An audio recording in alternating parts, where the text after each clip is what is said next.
Sir history से मुझे ना एक बात पूछनी है आपको। इजिप्शियन हिस्ट्री बहुत पुरानी हिस्ट्री रही है, वहाँ पे पिरामिड्स और कुछ ऐसी मिस्टीरियस चीज़ें भी रही हैं शुरुआत से, जिसे कहा जाता है कि उस ज़माने में इतनी मशीनरी नहीं थी कि परफेक्टली ऐसे पिरामिड्स बन पाएँ। ये कैसे बने, क्यों बने? तो इसके पीछे आपने रिसर्च करी है? क्या है, क्या ये एलियंस ने बनाए हैं, कैसे मतलब ये क्या है, क्या इजिप्शियन हिस्ट्री के बारे में थोड़ा बताओ मुझे। तो इजिप्शियन हिस्ट्री लगभग 5-6 हज़ार वर्ष पुरानी है, मे बी 7,000 वर्ष। एग्जैक्टली कितनी पुरानी है हम जानते नहीं है। Most likely second oldest civilization है विश्व की आफ्टर इंडियन सिविलाइजेशन। भारत का सिविलाइजेशन कम से कम 10,000 वर्ष पुराना है, कम से कम। कल्चरल कंटिन्यूटी एटलीस्ट 10,000 वर्ष की। अब इजिप्ट की बात करते हैं, मे बी 5-6-7,000 ईयर्स पुरानी है। आपने पिरामिड्स की बात की, बहुत बड़े मेगा स्ट्रक्चर्स है ये। हर पिरामिड में लगभग सेम प्रकार का बहुत सारे स्टोन्स है, क्यूबिकल शेप में ये स्टोन्स है, और अप्रॉक्सीमेटली 100 टन का एक स्टोन है, एक पत्थर। अब ये इतने ऊपर तक 100 टन का पत्थर कैसे गया, ये एक बहुत बड़ी मिस्ट्री है। इतने 10,000, 100, 1 लाख के ऊपर शायद स्टोन्स होंगे एक पिरामिड में, जो सबसे बड़ा पिरामिड है इसमें। आज के अगर हम टेक्नोलॉजी देखें, क्रेन से, हमारे पास मशीन से, हमारे पास ऐसा कोई मशीन नहीं है जो उतना ऊपर इतना बड़ा स्टोन वहाँ तक पहुँचा पाए। और ये हज़ारों वर्ष पहले इन्होंने ये काम किया। कैसे किया हम जानते नहीं है। अगर कोई बड़ी बड़ी मशीन यूज़ की, वो मशीन कहाँ है? इतनी बड़ी मशीन तो कहीं ना कहीं उसका कुछ ना कुछ तो आपको एविडेंस मिलना चाहिए। कुछ टूटा फूटा वो नहीं है। अगर उन्होंने एक रैंप बनाया उस वहाँ तक चढ़ाने के लिए, तो वो रैंप के अवशेष कहाँ है? वो भी नहीं है। तो ये बहुत ही बड़ा मिस्ट्री है, ये किया कैसे उन्होंने। तो इसलिए लोग पूछते हैं कि क्या एलियंस थे इसमें कि एलियंस ने कुछ एलियन टेक्नोलॉजी से ये पत्थर वहाँ पर असेंबल किए। तो आंसर ये है कि हमारे पास आंसर नहीं है, और ये बहुत बड़ा मिस्ट्री है। तो ये आज भी किसी के पास जवाब नहीं। आप किसी भी हिस्टोरियन के पास जाओ तो वो बोलेंगे कि शायद ये हुआ होगा या शायद वो हुआ होगा, लेकिन उसका कोई एविडेंस नहीं है। तो इसलिए सर आपको क्या लगता है कि एग्जैक्टली क्या हुआ होगा? अगर मैं आपसे पूछूं, एक आपने आइडिया लगाया हो, कुछ सोचा हो, ज़्यादा थिंकिंग करी हो कि मेरा कंक्लूजन ये है, कुछ ऐसा है? मुझे लगता है शायद भगवान ने किया है या फिर शायद एलियंस ने किया। मेरे पास और कोई आंसर नहीं है इस समय। विदाउट एविडेंस में आपको कुछ जवाब नहीं दे सकता। ये भी यूनिवर्सल आंसर ही है कि हाँ एलियंस या फिर भगवान। और सर उसमें इनफैक्ट ये भी है ना कि जो पिरामिड्स के जो मतलब टॉप की वो है, वो अलाइंड है स्टार से। 3-4 पिरामिड्स की टॉप, तो वो इतना अलाइंड कैसे होगा? वो स्टार्स प्रिसाइज अलाइनमेंट, प्रिसाइज। हाँ। सर आप मानते हो एलियंस में? ये अच्छा प्रश्न है, मुझे पता नहीं है, लेकिन मैं ये आपको जवाब दे सकता हूँ इन स्टैटिस्टिकल पर्सपेक्टिव। पूरे विश्व में 10⁻22 स्टार्स है। 10 मतलब 1, और उसके बाद 22 शून्य, 22 जीरोज। इतना बड़ा नंबर है 10⁻22। इतने स्टार्स पूरे विश्व में है, पूरे यूनिवर्स में है। वो भी ऑब्जर्वेबल यूनिवर्स, उससे बड़ा भी यूनिवर्स है जो हमें दिखता नहीं है। मतलब हमारे यूनिवर्स में इतने स्टार्स है, इतने तारे हैं, more than the number of grains of sand in all the beaches on earth. इतने स्टार्स है। ओके, तो इतने स्टार्स है, तो वहाँ कहीं पर एक जगह पर भी और लाइफ नहीं होगी क्या हमारे जैसी? आई थिंक मेरे अनुसार life, alien life, extra terrestrial life बहुत कॉमन मोस्ट लाइकली होगी, लेकिन हमारे पास आज तक उसका एविडेंस मिला नहीं है। तो फिर प्रश्न ये उठता है कि कहाँ हैं सब लोग, क्यों छुपे हुए हैं? तो इसका हमारे पास जवाब नहीं है इस समय।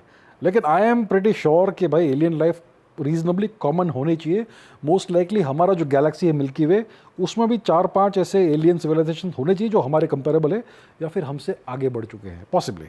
सर हम ही तो नहीं है एलियंस, हम भी एक प्रकार के एलियन। हमने यहाँ के ऐसा हो सकता है कि हम ही और हमने ये आके चीज़ें बनाई हैं और ये सारी चीज़ें ये पॉसिबिलिटी है, लेकिन उसका एविडेंस हमें मिलना चाहिए, है ना। हर चीज़ एविडेंस के हिसाब से होती है। साइंटिफिक मेथड में क्या है कि वी नीड ऑब्जर्वेशनल एविडेंस। अगर आपके पास किसी चीज़ का एविडेंस नहीं है तो आप अनुमान लगा सकते हो, इन्फरेंस कर सकते हो लॉजिक के हिसाब से, लेकिन evidence is very important. Sir मैं उस वाले टॉपिक पे दोबारा आऊँगा, इजिप्शियन वाले पे। ममीज का बहुत सुना है मैंने, काफ़ी मूवीज़ भी देखी है, तो थोड़ा उस बारे में बताओ कि एक्चुअली। तो इजिप्शियन जो कल्चर था उसमें एक आफ्टर लाइफ का कंसेप्ट था कि आपकी मृत्यु के बाद, आपके मृत्यु के पश्चात आपकी जो आत्मा है वो कहीं और जाएगी, स्वर्ग में जाएगी, कहीं और जाएगी, और वहाँ पर आप हमेशा के लिए जिएंगे। ये कंसेप्ट था। तो उसमें ये कंसेप्ट था कि अगर आपका जो बॉडी है वो प्रॉपर्ली प्रिजर्व नहीं होगा तो आपकी आत्मा नहीं जाएगी। तो उसको फिर उन्होंने एक प्रोसेस निकाला जिससे सबसे पहले वो मृत शरीर के जितने भी इंटरनल ऑर्गन्स है, इंटेस्टाइन्स, हार्ट, लंग्स, ब्रेन, सब निकाल देते थे ताकि जो इजीली डिकम्पोज हो जाए वो सारा मटेरियल, सारा पदार्थ निकालते थे। उसके बाद पूरे जो बॉडी था उसको एक सॉल्ट बाथ में डालते थे। नेट्रन नाम का एक लेक है, वहाँ से वो लेके आते थे वो सॉल्ट, वो केमिकल कंपाउंड्स, उससे पूरा मॉइस्चर निकल जाता था बॉडी से और वो पूरी तरह से ड्राई होता था इवेंचुअली। ये लंबा प्रोसेस था, एक दिन में नहीं होता था, शायद कुछ सप्ताह लगते थे उसको। और फिर उसको ठीक से पैक करेंगे, उसके अंदर कुछ रेजिन डालेंगे, कुछ पाउडर्स डालेंगे और उसको पूरे से लिनन क्लॉथ से उसको रैप करते थे और फिर उसको एक अच्छे सार्कोफेगस जो बोलते हैं उसके अंदर बिठा के कहीं पे वो दफना देते थे। ये प्रोसेस था उनका। तो ममीज़ बहुत हज़ार वर्ष पुरानी मिलती है, 2000-3000 वर्ष पुरानी ममियाँ। और पिछले 1000 वर्ष में जब यूरोप ने इजिप्शियन ममीज़ को डिस्कवर किया तो एक अजीब सा उनमें एक रिवाज आ गया यूरोप में कि वो मम्मीज़ को परचेज कर ख़रीदते थे, उसका पाउडर बनाते थे और उसको दवाइयों में डाल के उसको खाते थे। उसको ये मुमिया बोलते थे, मुमिया, इस पाउडर को। पर्पस क्या था, रीजन बीइंग? वो मानते थे कि इससे आपकी आयु बढ़ेगी, आयु लंबी होगी, आपकी हेल्थ अच्छी होगी, आपको अगर कुछ बॉडी में कुछ इलनेस है तो वो ठीक हो जाएगी। तो ये मम्मीज़ को खाते थे, यूरोपियंस खाते थे। सोचिए, कैनिबलिज्म यूरोप में और यूके में, इंग्लैंड में ये सब ये था। और ये बहुत महंगा होता था जो मम्मीज़ का powder, so only rich people could afford. Sir ये जो गांधार राज था पहले, जो कि अब ईरान और ये सब है, तो इसको क्या सही में शकुनी जो था उसकी वजह से था, क्योंकि जो वॉर हुई उसकी वजह से हुई, जो महाभारत हुई उन्हीं की वजह से हुई? तो ऐसा क्या सच है कि उनकी वजह से हो रहा है, अभी तक भी वहाँ पे शांति नहीं है, पीस नहीं है? हाँ, तो गांधार जो जगह है वो northern most part of India था। आज वो रीजन को हम अफगानिस्तान कहते हैं, ठीक है।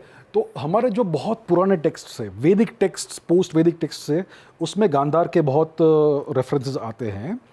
फॉर एग्जांपल बौद्धयान श्रोत सूत्र नाम का एक टेक्स्ट है, वो लेट वैदिक टेक्स्ट है, उसमें गांधार की बात आती है, पार्श्व की बात आती है, अराता की बात आती है। तो गांधार वो अफगानिस्तान, इसमें कोई डिस्प्यूट नहीं है, प्रेजेंट डे अफगानिस्तान।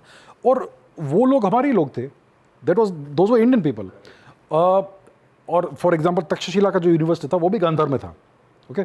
और जो महाभारत की बात होती है, जो गांधारी वहाँ से आई, उनका भाई, उनके भ्राता थे शकुनी, वो भी वहाँ से थे। और शकुनी बहुत क्रोधित थे, बहुत गुस्से में थे कि उनकी बहन जो थी उसको एक अंधे व्यक्ति से विवाह करना पड़ा। तो इसके लिए वो उन्होंने ये प्रण लिया था कि मैं इनको मरवाऊंगा सबको। तो ये बात है। तो महाभारत मेरे हिसाब से एक्चुअल हिस्टोरिकल इवेंट्स है, क्योंकि उसमें एक चैप्टर आता है महाभारत में, एक इवेंट आता है जब अर्जुन द्वारका जाते हैं, वहाँ पर बहुत बड़ा भूकंप आता है और द्वारका नगरी पूरी समुद्र के नीचे हो जाती है। और आज हमें वहीं पर एग्जैक्टली वो द्वारका नगरी मिली है, समुद्र के नीचे। मतलब जो हज़ारों वर्ष पहले जो टेक्स्ट लिखा गया था वो बिल्कुल सही है। सो दैट कोरोबरेट्स कि भाई आर्कियोलॉजिकल हार्ड एविडेंस है हमारे पास, एग्जैक्टली जो हज़ारों वर्ष पहले लिखा गया था उस चीज़ के बारे में, उस घटना के बारे में। तो मेरे हिसाब से ये एक सिंपल एविडेंस है, और भी एविडेंसेस है। मेरे हिसाब से महाभारत की जो स्टोरी है, इतिहास है, वो एक्चुअल इतिहास है, वो मिथोलॉजी नहीं है। सो और क्या एविडेंस है सर, थोड़ा बताओ। तो बहुत सारे एविडेंस है, लेकिन सबसे हार्ड एविडेंस है वो द्वारका का है। दूसरी बात यह है कि महाभारत का अगर आप टेक्स्ट पढ़ेंगे, उसमें कितने सारे सिटीज़ के, शहरों के बारे में लिखा है, नामों के, इंक्लूडिंग द नेम्स, वो नेम्स, प्लेस नेम्स सारे आज भी वही सब है। बहुत सारी नदियों के बारे में लिखा है, वो सारा ज्योग्राफी भी आज है। तो बहुत सारे यात्राओं के बारे में लिखा है, जिसमें कौन से जगह से गए थे वो सब भी आज आपको मिलेगा। बहुत सारे पिलग्रिमेजेस, तीर्थ यात्राएं की गई, बहुत सारे मिलिट्री कैंपेन्स किए गए, वो सारे के सारे ज्योग्राफिकल प्लेसेस आज भी है। मतलब ऐसा नहीं कि कोई इमेजिनरी ज्योग्राफी में या फिर इमेजिनरी लोकेशन में ये हुआ है।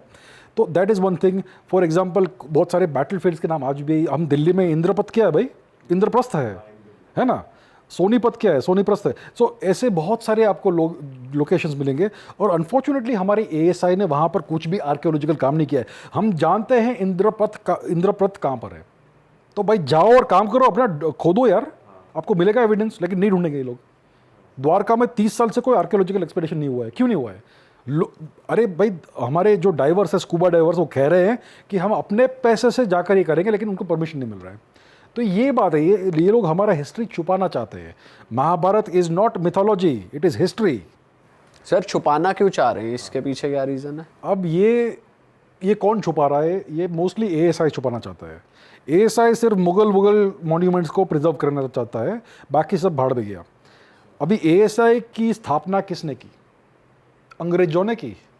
हमारे जो अंग्रेज थे ना, जिन्होंने हमारे देश की का डिस्ट्रक्शन किया, उन्होंने एएसआई की स्थापना। अरे वाह, आपने ये वीडियो यहाँ तक देख ली भाई, तुमने हमारी मेहनत सफल कर दिया। तुम ही लोग हो असली रियल हिट।